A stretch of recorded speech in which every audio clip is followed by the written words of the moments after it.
Halo teman dekat ceritaku, saya Carla Tahir akan berbagi cerita tentang lika-liku sosok seorang selebriti.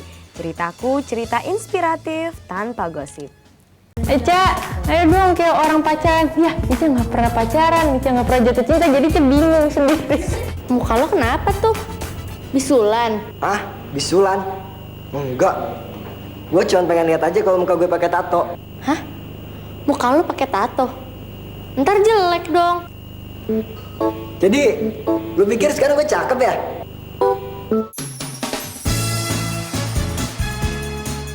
Inilah kisah Anindya Alisa Subandono. Benjol di sudut keningnya adalah satu-satunya jejak cerita nakal masa kanak-kanak Alisa Subandono. Ia melompat ke sebuah selokan dan jatuh terjerembab. Alisa hafal kisah benjol di kepala itu sebagai tanda ia pernah menuntaskan rasa ingin tahunya sebagai anak polos. Dan hanya itu kisah kenakalannya, jika itu pun layak disebut sebagai kisah kenakalan. Sisanya, Alisa adalah anak yang manis, pendiam, penurut, dan penyendiri. Ia sangat suka keheningan meskipun kemudian ia menunjukkan minat sangat kuat pada puisi, musik, dan akting. Berikut ceritanya.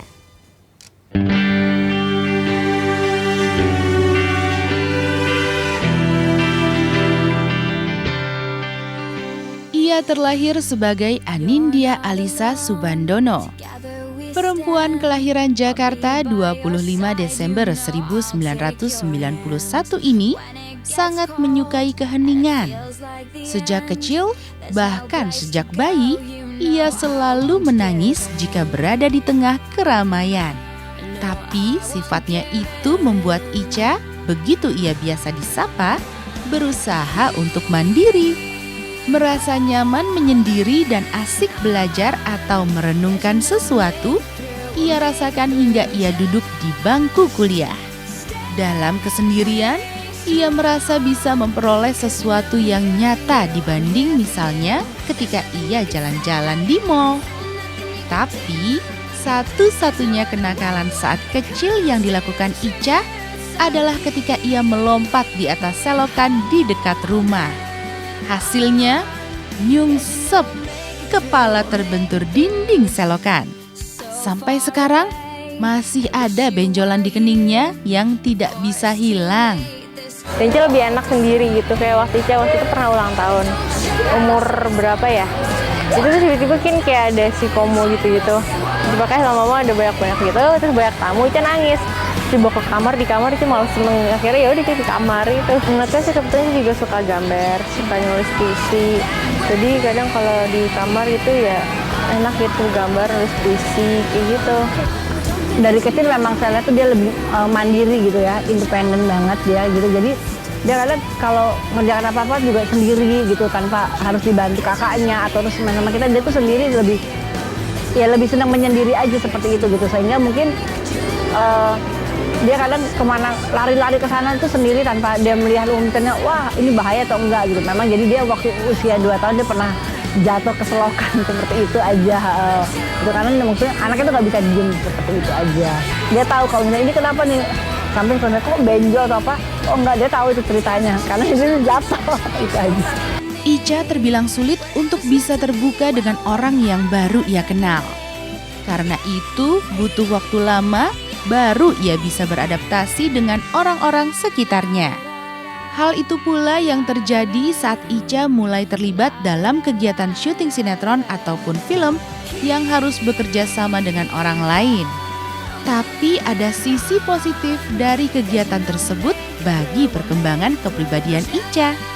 Sebab ia perlahan-lahan berusaha untuk membuka komunikasi, meski tidak bisa 100%. Di semenjak syuting sinetron, syuting film itu udah rada-rada mendingan. Tapi tetap kalau misalnya lingkungannya baru pasti diem banget. Duh, ngobrol juga yang oh iya hai kayak gitu. Nggak bisa yang wah cepat gitu, nggak bisa. Habis itu anaknya pendiam, terus baik dan sopan. Saat usia 6 tahun, Ica mulai diperkenalkan orang tuanya dengan alat-alat musik saat mulai mengikuti les piano. Tapi saat tiba di tempat kursus, nyatanya Ica lebih mencintai biola. Meskipun kesal karena belum diizinkan orang tua, Ica tetap saja menjalani kursus piano. Hanya di tempat kursus, ia sering mengintip kelas biola. Ica nggak suka piano. Nah saat di tempat les itu pas mau daftar ada orang lagi les biola, Ica dengar. Terus Ica langsung ngeliatin di pintunya tuh kayak ada kaca gitu. Itu Ica ngeliat, wah asik tuh tiba-tiba Ica bilang sama mama gini, "Ma, Ica pengen latihan biola, Ica nggak mau les piano." Ica langsung bilang, "Loh, kenapa?" Tapi kan di keluarga nggak ada yang bisa biola, sampai akhirnya tuh sempat berantem gitu di tempat les itu. Tapi akhirnya ya udah Ica ngalah, tapi Ica ngambek. Pernah belajar piano tapi berhenti di tengah jalan karena lebih tertarik ke biola. Ini begitu ceritanya seperti itu. Ketertarikan dia pernah terungkap. Ya artinya dia melihat alat musik biola itu artistik dan suaranya melankolis. Ica mau main lagu, jadi kebetulan ada ya pokoknya lagu dari Gigi, Cinta Terakhir.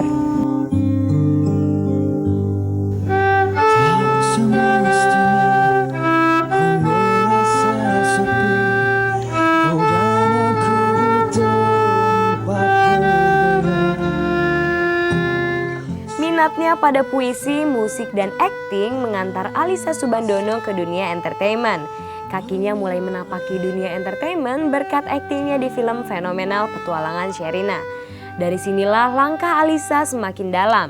Model iklan, bintang sinetron hingga film dijajalnya satu demi satu. Simak ceritanya setelah yang berikut ini.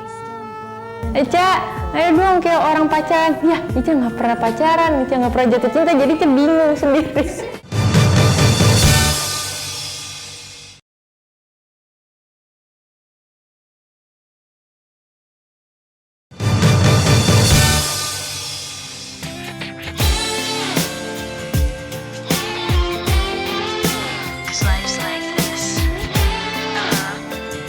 Usia 2 tahun, Ica sudah menjadi bintang iklan. Beberapa tahun kemudian, ia ikut main film Petualangan Sherina. Aktingnya di film tersebut membuat Ica mulai dikenal di jagat akting.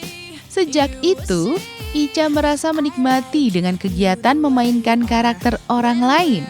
Untuk film layar lebar, Ica tercatat sudah membintangi 3 film. Film keduanya yang rilis tahun 2003 berjudul Janus, Prajurit Terakhir. Ica semakin bersemangat ketika membintangi film teranyarnya yang dirilis tahun 2005 berjudul Inikah Rasanya Cinta. Tapi memerankan adegan romantis seperti orang berpacaran saat usia Ica masih remaja dan belum pernah berpacaran tentu menjadi kesulitan tersendiri bagi anak kedua dari 3 bersaudara ini. Kita sendiri juga bingung, maksudnya kita nggak pernah tahu dia tuh memang punya bakat acting seperti ini gitu. Nah orang-orang juga kalau yang tahu dia dari kecil tuh karena taunya dia diam, Ica tuh diam, ternyata kok bisa ya maksudnya di depan kamera dia mau seperti itu gitu. Ya nggak nyangka banget, kita bener nggak nyangka bisa seperti ini gitu. Nah itu dia. Jadi waktu itu disuruh adegan, ya karena emang itu belum pernah. Jadi waktu itu disuruh adegan, pokoknya suruh adegan romantis deh. Jadi suruh dansa bareng, waduh Ica nggak bisa.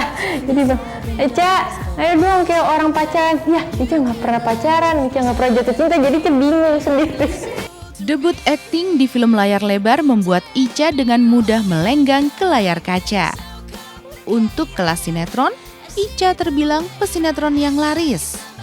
Sudah 20 judul sinetron ia bintangi.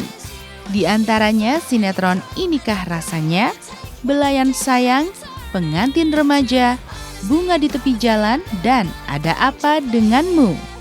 Tapi itu tadi pantangannya. Meski banyak sinetron berjudul romantis, tapi Ica tidak pernah mau beradegan ciuman. Tidak berani soalnya. Muka lo kenapa tuh? Bisulan? Ah, bisulan? Enggak. Gue cuma pengen lihat aja kalau muka gue pakai tato. Hah? Muka lo pakai tato? Ntar jelek dong. Jadi, lu pikir sekarang gue cakep ya?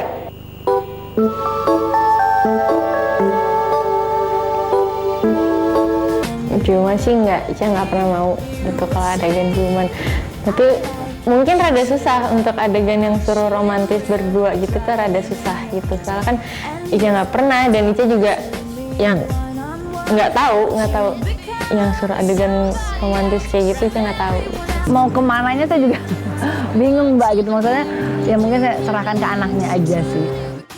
Meski populer di usia yang masih remaja, nama Ica tidak tampak terjerat pada apa yang kebanyakan terjadi pada para selebritis. Star Syndrome.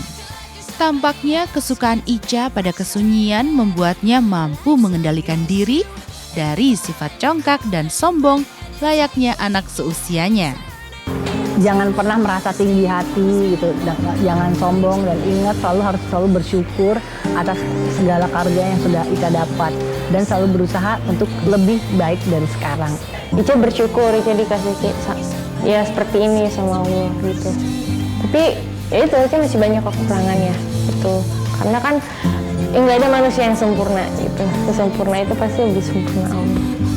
Dia lebih dewasa aja semenjak dia mulai syuting ini. Dia lebih dewasa, terus dia bisa jaga diri dia sendiri.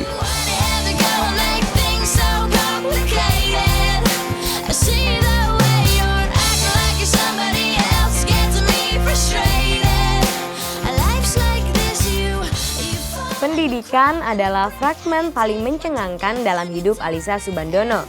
Memiliki IQ di atas rata-rata, Alyssa dimasukkan ke program akselerasi atau percepatan. Praktis, ia hanya menghabiskan 5 tahun sekolah dasar dan di usia 14 tahun sudah duduk di bangku SMO. Hingga akhirnya ia meneruskan kuliah di negeri kanguru Australia. Alyssa Soebandono, anak cerdas berwajah menggemaskan itu, menjadikan biola sebagai kekasihnya. Ia jatuh cinta pada alat musik ini justru ketika ia dibawa orang tuanya untuk belajar piano. Dan minat Alyssa pada biola tak bisa dibendung hingga saat ini. Simak ceritanya setelah yang berikut ini. Membantuin Ica, terus Ica juga bisa minta bantuan. Ya enak aja kalau dia ngerjain PR bisa bareng-bareng gitu.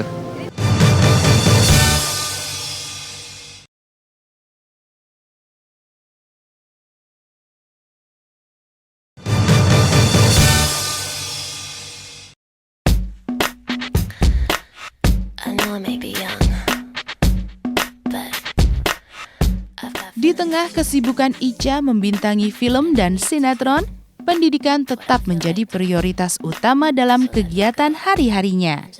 Pasalnya, selain ingin menjadi pemain biola yang mahir, Ica bercita-cita menjadi arsitek yang handal. Kalau bisa sih dua-duanya Ica jalanin lah. Karena nanti Ica bisa di arsitek, Ica bisa di musik. Tapi Ica masih belum tahu cara yang mana. Yang penting Ica jalanin aja dulu. Yang pasti pertama itu pendidikan. Sekolah tetap harus nomor 1. Nah terus kalau untuk biola gini ya Ica jalanin aja dulu apa yang Ica dapat sekarang. Nanti untuk kedepannya baru Ica lihat. Pokoknya sekarang Ica jalanin semampunya yang Ica bisa. Ica suka di biola aja, ini biola. Tapi tetap nomor 1 pendidikan. Tuhan yang Maha Pintar mungkin meneteskan jumlah daya tangkap yang baik pada otak Ica sejak lahir. Ketika masuk kelas 3 Sekolah Dasar Al-Azhar Kemang, Ica dan teman-teman dites IQ. Yang IQ-nya tinggi dimasukkan kelas akselerasi atau kelas percepatan.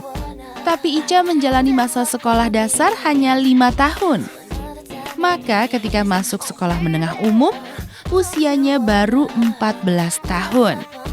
Dan teman-teman barunya pada awalnya sempat mempertanyakan. Mereka awalnya nggak nyangka sih, 14 tahun udah SMA kayak gitu. Ya, jadi kayak anak bawang. Soalnya kan paling muda di satu angkatan, Ica paling muda. Terus sama adik kelas pun masih banyak yang lebih tua dari Ica gitu. Jadi ya ampun kecil banget ya. Karena proses percepatan sekolah, mau tidak mau Ica satu kelas dengan kakaknya. Awalnya sih merasa tidak enak, tapi ternyata setelah dijalani asik juga rasanya. Karena bisa saling berbagi soal pelajaran. Enak, kita jadi berhubung pelajarannya sama, jadi kita bisa belajar bareng gitu. Kalau di rumah, kalau mau ujian itu kita kadang misalnya kakak nggak ngerti ini tapi Ica ngerti, Ica yang ngejelasin. Terus dia Ica nggak ngerti, kakak yang jelasin. Awal sih Ica nggak enak sama kakak gitu, soalnya kan kelasnya sama.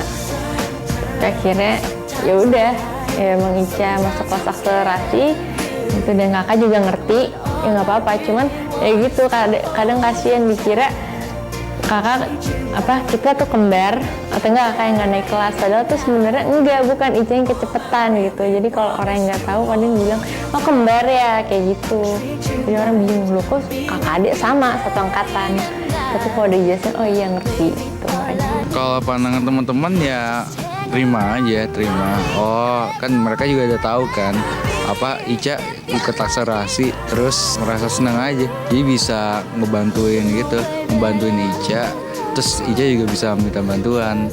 Ya enak aja kalau ngerjain PR bisa bareng-bareng gitu. Karena kesibukan syuting, maka setelah lulus SMA, Ica sempat rehat sejenak baru menuju bangku kuliah. Ica menempuh pendidikan tinggi di Melbourne, Australia.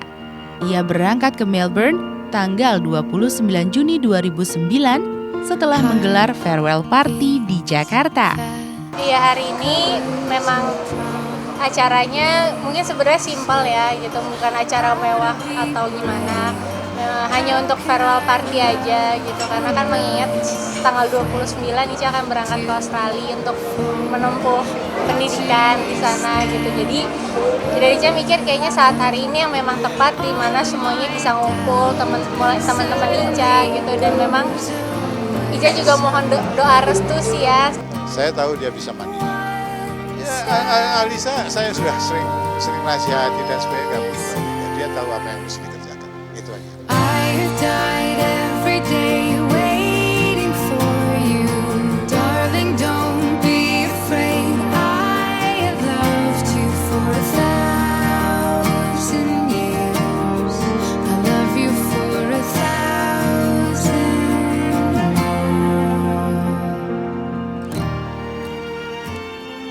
Akting, musik, dan belajar selalu membuat gadis mungil ini bergairah. Sementara cowok dan cinta nyaris belum pernah mampir dalam pikirannya. Memang ia pernah dikabarkan menjalin cinta dengan duda anak 3 Pasha Ungu. Tetapi terkait kabar tersebut, Alisha tidak pernah angkat bicara. Bersama Pasha, Alisa memang pernah terlibat kerjasama dalam pembuatan video klip sebagai model. Tapi apakah ceritanya lebih dari sekedar model? Simak ceritanya setelah yang berikut ini. Nggak ada hubungan sama sekali, nggak ada. Nggak, kita sih nggak mau komentar, makanya kita memang ya ini ya yang pasti kan Ica nggak mesti orang lain tahu gitu.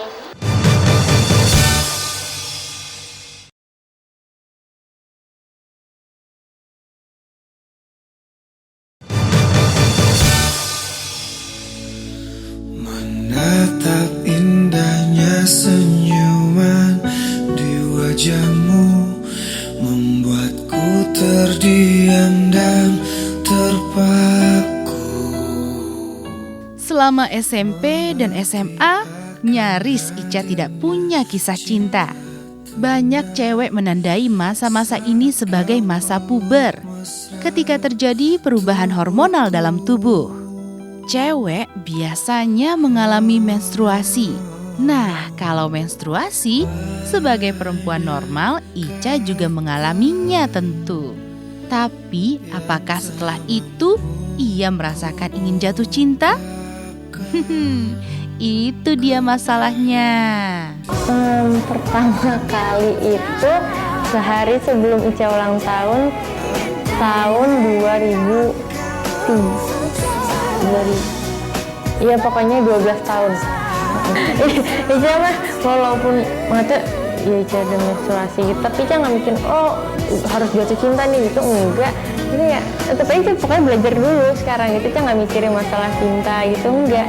Setelah lulus SMA, untuk pertama kalinya yang cukup bergema soal kehidupan asmara Ica adalah soal kabar ia menjalani hubungan asmara dengan pesinetron tampan Rezky Aditya.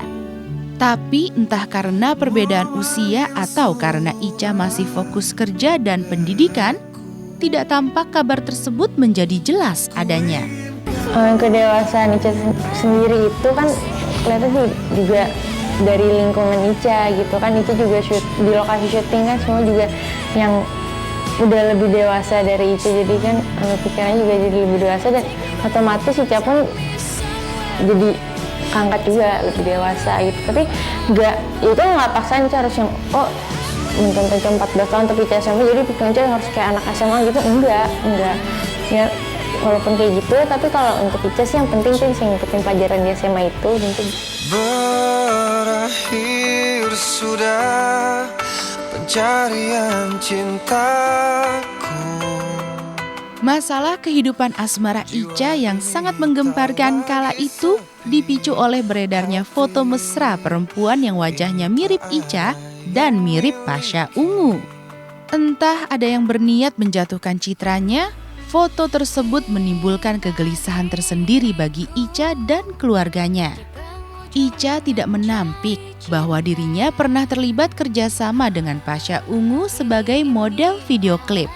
Memang di pihak Pasha pernah mengaku dekat dengan Ica, tapi Ica menampik kabar bahwa antara dirinya dengan Pasha memiliki hubungan spesial. Nggak ada hubungan sama sekali, nggak ada. Nggak, kita sih nggak mau komentar, makanya kita memang ya ini ya yang pasti kan Ica nggak mesti orang lain tahu gitu. Gue juga bisa menjelaskan apa sih pertanyaan-pertanyaan belakangan ini yang gue lagi dekat sama siapa lagi misalnya ya udah. Pada sebuah konser band Ungu, entah sebuah settingan atau memang merupakan tindakan yang direncanakan Alisa sendiri, tercipta sebuah momen yang tampak romantis di panggung band Ungu di hadapan ratusan penonton dan juga jutaan pemirsa seluruh Indonesia. Dikasih bunga lagi. Bunga apa ini? Mawar putih. Kita coba buat lirik. Terima kasih ya.